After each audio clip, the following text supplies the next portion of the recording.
दोस्तों नमस्कार। हमारा देश भी अजीब है। हमें जब न्याय नहीं मिलता है या हमारे साथ जब कुछ भी गलत होता है तो हम न्यायपालिका की तरफ रुख करते हैं, इस विश्वास के साथ कि न्यायपालिका हमें न्याय दिलाएगी। दोस्तों, एक खबर पढ़ा मैंने जिसमें 3 रेप एक्यूज्ड जो पोस्को के तहत उन पर केस दर्ज हुआ था, उन्हें पोस्को से बाहर कर दिया गया, रेप केस से बाहर कर दिया गया। क्यों? क्योंकि जज साहब का तर्क ये है कि लड़की का, जो कि माइनर लड़की थी, उसका पेनिट्रेशन नहीं हुआ था, यानी उसके प्राइवेट अंग को टच नहीं किया गया था।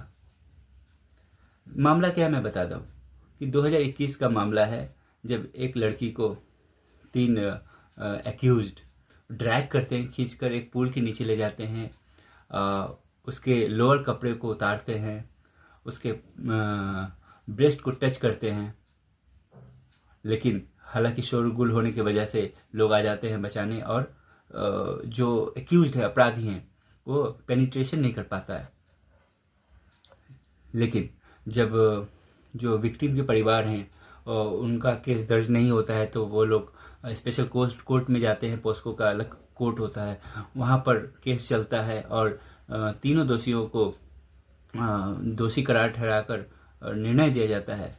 लेकिन जब ये तीनों दोषी हाई कोर्ट में जाते हैं लगभग 4 साल बाद, यानी अभी रिसेंटली, तो इलाहाबाद हाई कोर्ट यह कहकर पोस्को एक्ट हटा देता है कि लड़की का पेनिट्रेशन नहीं हुआ।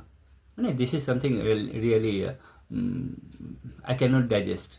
और इसकी आलोचना हो रही है।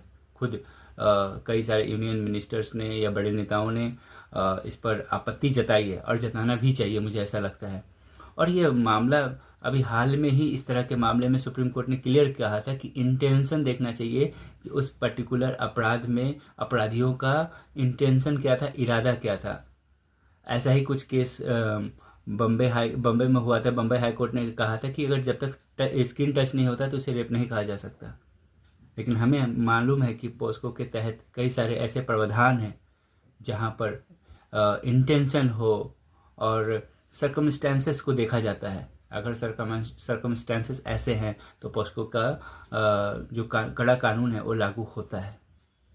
तो दोस्तों, न्यायपालिका को भी सोचना चाहिए कि आप जब इस तरह के फैसले लेते हैं तो उसका समाज पर क्या असर पड़ेगा और समाज में क्या संदेश जाएगा।